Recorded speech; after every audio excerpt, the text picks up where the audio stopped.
नमस्कार दोस्तों, स्वागत है आपका आपके अपने YouTube चैनल दीपक रचित कथा में। दोस्तों, माँ दुर्गा के 9 रूपों की आराधना का पर्व अर्थात नवरात्रि 15 अक्टूबर दिन रविवार को शुरू होने जा रहा है तथा नवरात्रि का समापन 23 अक्टूबर दिन सोमवार को होगा।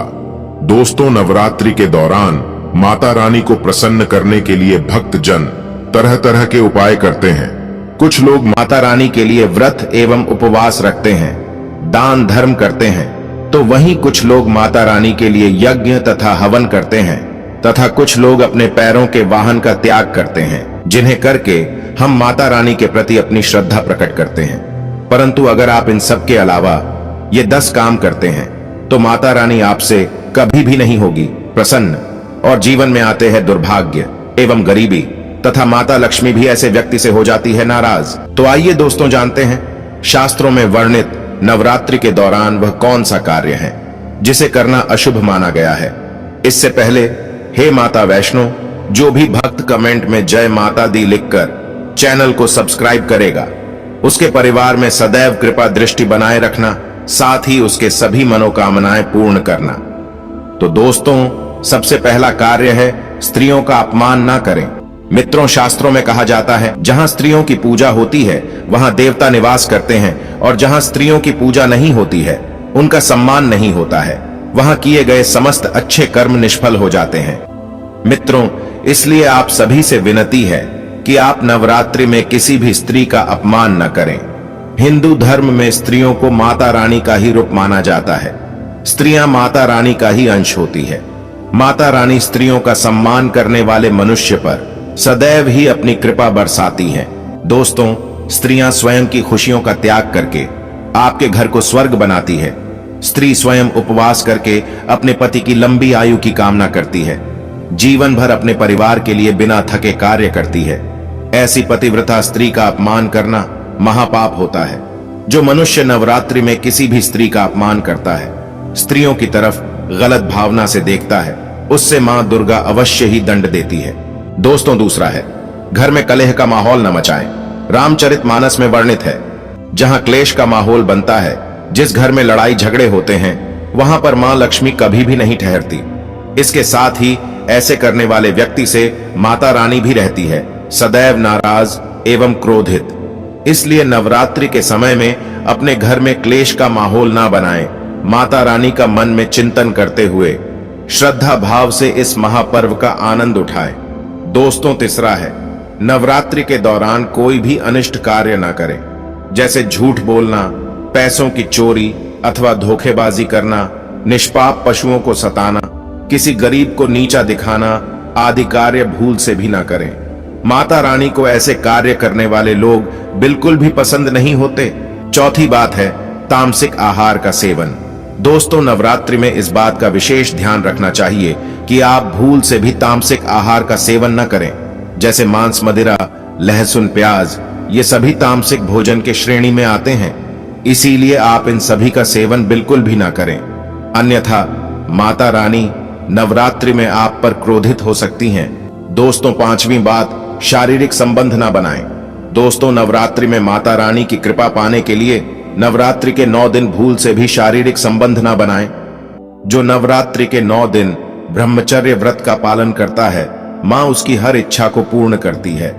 दोस्तों, छठवीं बात है अगर किसी महिला को नवरात्रि के दौरान पीरियड्स आ जाएं, तो ऐसे में महिलाओं को अपना व्रत पूरा करने के लिए मानसिक रूप से भगवान की आस्था करनी चाहिए तथा पूजा पाठ के दौरान दूर बैठकर किसी अन्य व्यक्ति से पूजा करवा सकती हैं। साथ ही माता रानी को स्पर्श करके प्रणाम भी न करें।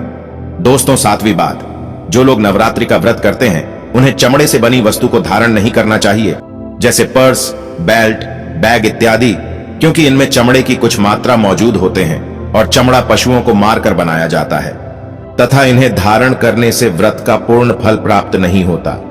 दोस्तों, आठवां है यदि अगर आप घर के मंदिर में कलश स्थापना किए हैं तो घर को कभी भी अकेला ना छोड़े, क्योंकि नवरात्रि में मां अपने भक्तों के घर में मौजूद होती हैं और शास्त्रों में ऐसा विधान है कि नवरात्रि में घर पर कलश स्थापना के बाद माता रानी को अकेला नहीं छोड़ना चाहिए। साथ ही अगर घर में कोई ना हो तो बिल्ली इत्यादि क्लश को गिरा सकते हैं, जिसे बहुत ही बड़ा अपशगुन माना जाता है। साथ ही विष्णु पुराण में नवरात्रि में दिन में सोना वर्जित माना गया है। दोस्तों, 9वीं बात, नवरात्रि में जो व्रत करते हैं उसे भी एवं जो व्रत नहीं करते उन्हें भी नवरात्रि में भूल से भी बाल नहीं कटवाना चाहिए, नाखून भी नहीं काटना चाहिए। साथ ही व्रत करने वाले को तंबाकू, गुटखा, गुड़ाखू, सिगरेट इत्यादि का सेवन भी नहीं करना चाहिए। कई लोग होते हैं जो नवरात्रि में मांस मंदिरा का सेवन तो नहीं कर रहे, लेकिन गुटखा तंबाकू से क्या होगा, ऐसे मानसिकता से वे इन चीजों का सेवन करते हैं। परंतु आपको बता दें कि शास्त्रों में इन चीजों की भी मनाही है। गुटखा तंबाकू खाने से व्रत का पूर्ण फल प्राप्त नहीं होता। दोस्तों, 10वां है, घर के द्वार आई हुई किसी भी स्त्री या कोई भी अतिथि का अपमान न करें।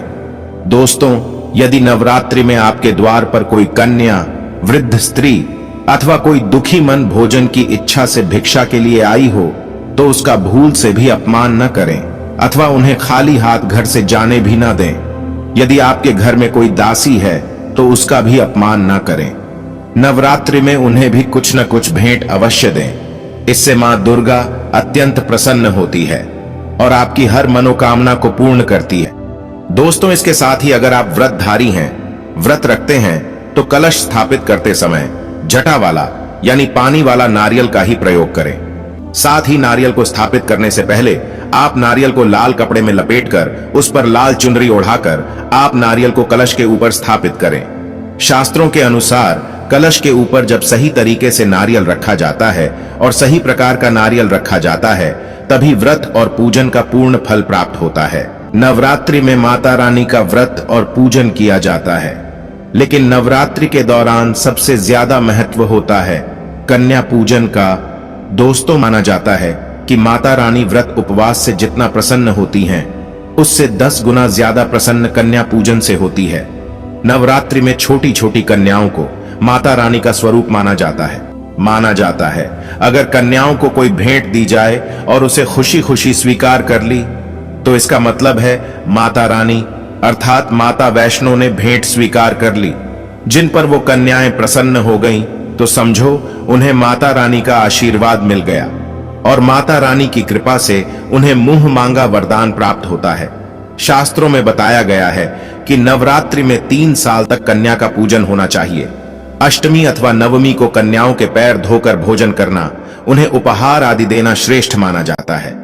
इससे आपके घर में संपन्नता बनी रहती है तथा जीवन में धन धान्य की कभी भी कमी नहीं होती।